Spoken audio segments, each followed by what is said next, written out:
So, in today's video, what I want to discuss are some verses from the Quran, and I want to do this as often as I can, where I just simply go through some verses from the Holy Quran and just simply discuss them.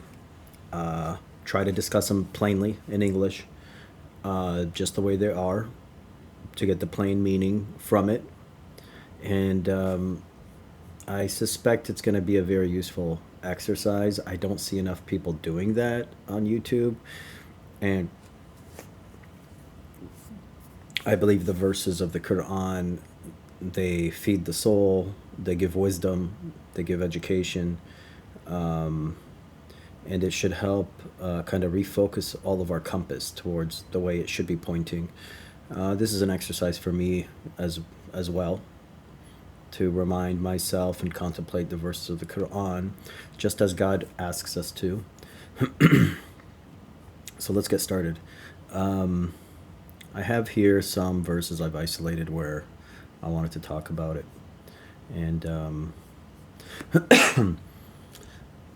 here, we'll start here, in no particular order. I just took some of these I had notes on. This is Surah 17, verse 73 to 75. It says, in English, this is a translation. I think this is probably Yusuf Ali or the Clear Qur'an, one of those. But either way, no matter what translation, we should be able to get the basic idea. Okay. So let's go. And their purpose was to tempt thee away from that which we had revealed unto thee. We meaning God slash his angels that helped deliver the message to the Prophet Muhammad. Peace be upon him. To substitute in our name something quite different. Okay. So the context of this is a group of people that were trying to coerce or trying to bring the Prophet Muhammad as a friend into their kind of accepted circle. And God's warning here, the Prophet Muhammad is saying, and their purpose was to tempt thee away from that which we revealed unto thee, which is the Quran, to substitute in our name something quite different. So to substitute in God's name something quite different.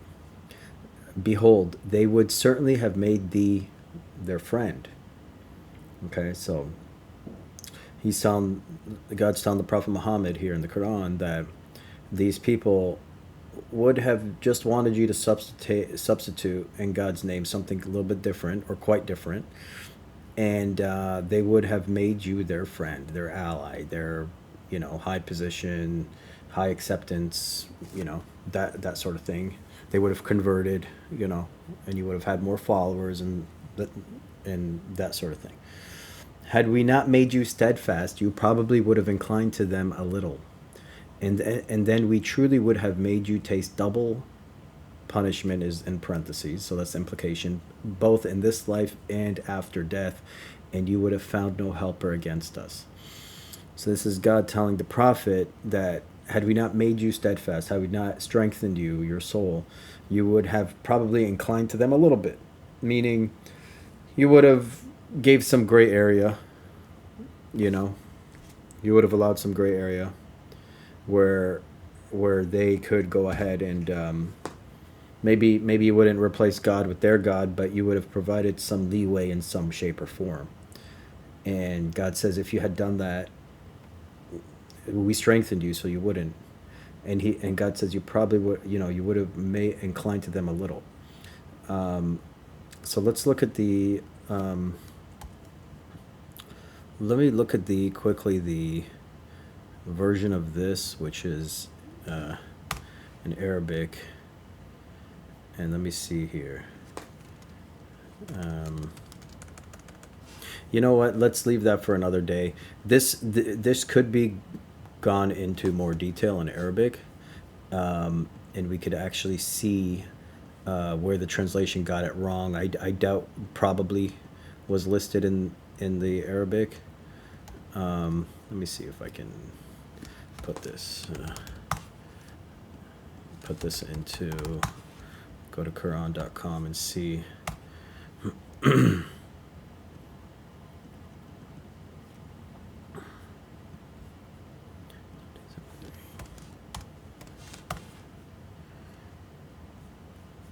Okay.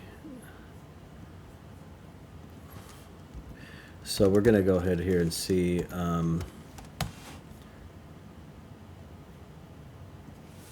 if probably was actually in there. Let me see. I'm curious. They would have indeed they were about to tempt you away from that which we revealed to you that you invent about us other than it, and then surely they would take you as a friend. And then the next one is,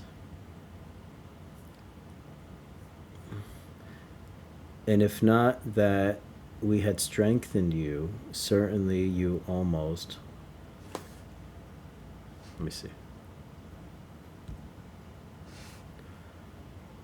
inclined to them.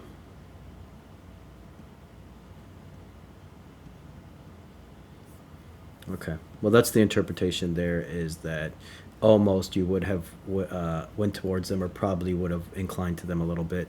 So the idea here is that the Prophet Muhammad, even on the path of Tawheed and following one God, if God had not strengthened him, he may have inclined a little, even Prophet Muhammad, to replacing something else with God. This tells you that our ability to worship one God and the only God only is not automatic. It's not the easiest thing. We're going to be tested. People automatically think, well, I don't believe in a statue, and people think that it's easy to believe and follow one God. That's not easy. It's not easy. That's the whole purpose of this test. Are you going to worship something else?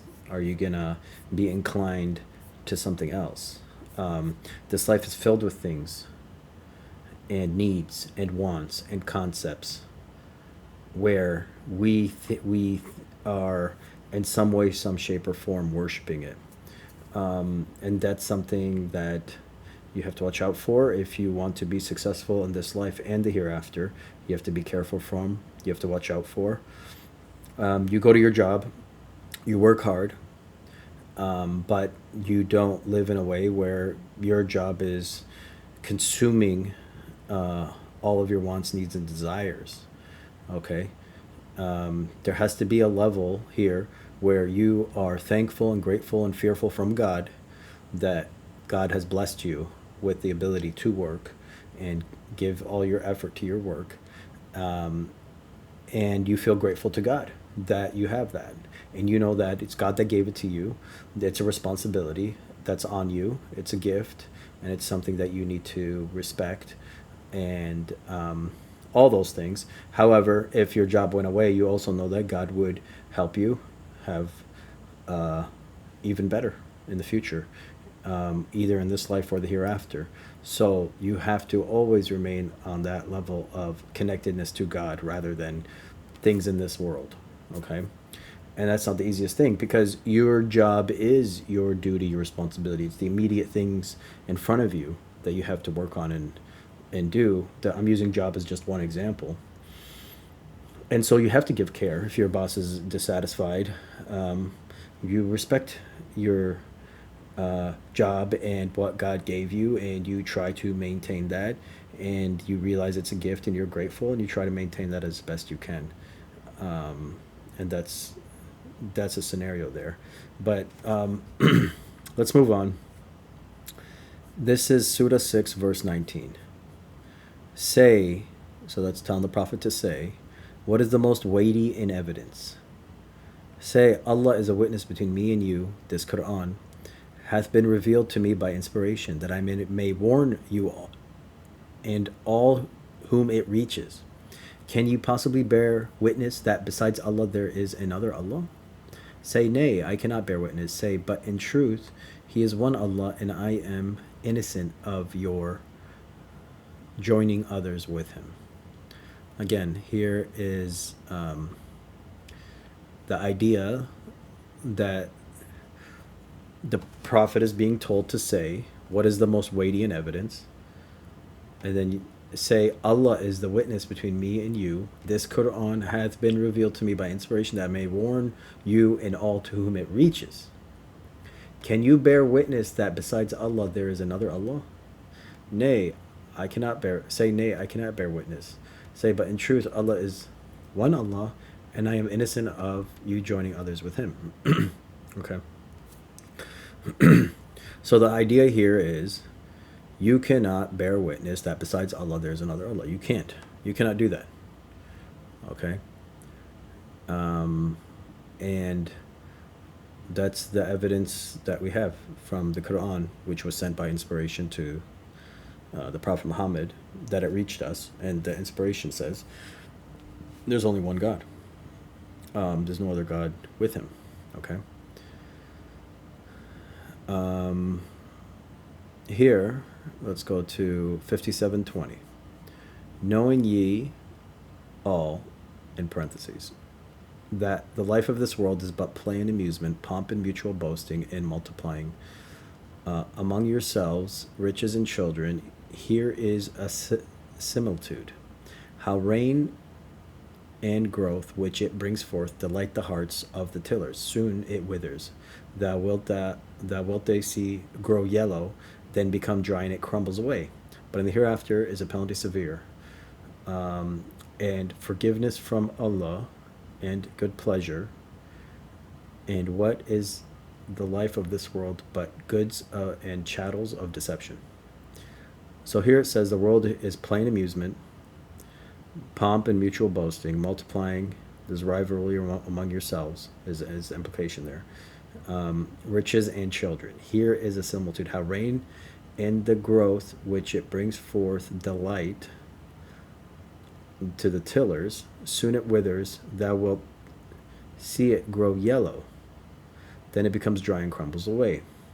So the idea there is that similarly, the things in this life, which is similar to, a farmer having grain, crops of wheat, let's say, is that it will shine for a period of time and it will go away. Okay, that's how this world is. You get things that shine and go away, even within this life. Okay, you might have great things that you enjoy, then it goes away. You have an amazing, let's say, child that's so amazing, and you love him so much, and here it brings delight. Okay, but then it could wither away and go away. That's there to train you.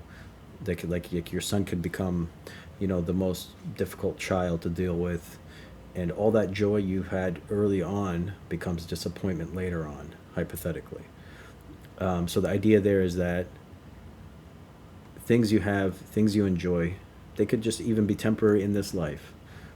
We attach so much meaning to it because of how happy we are with it. But you have to understand that this world is just goods and chattels of deception. It's here to deceive you.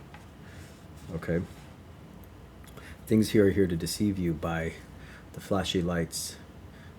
You get amazed and dazzled. The lights go away. You get disappointed. You realize that there's nothing in this life that's going to sustain your fulfillment throughout your whole life and definitely into the hereafter.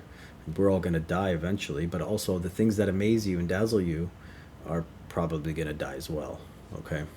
So you got to always stay attached and connected to God. Here is 5670.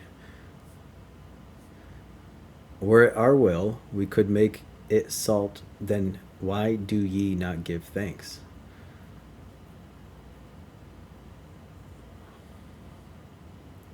So, again, the things that you enjoy could immediately become something unpalatable, salt.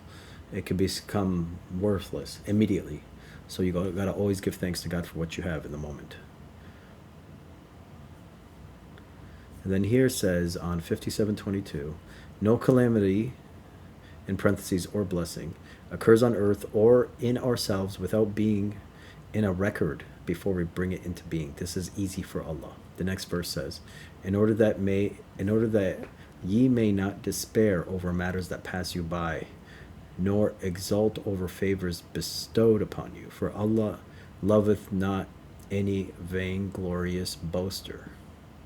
So here saying no calamity or blessing occurs on earth or in yourselves without being written in a record. We bring it into being. So God's saying what you have is not necessarily something you deserve or you did. It's a record that came into place. So if something bad happens or something good happens, you got to recognize that that's your blessing from God that's written for you. And so do not feel sad over things that pass you by, and do not get overly boastful and happy with things that you have. This is just things assigned to you by God. You didn't do anything to get it. You don't necessarily deserve it. It's just a test for you, and be grateful. Okay? So that's where I want to stop now. I want to go on and continue later, but if anybody found this helpful, just let me know. All right, take care. Assalamu alaikum.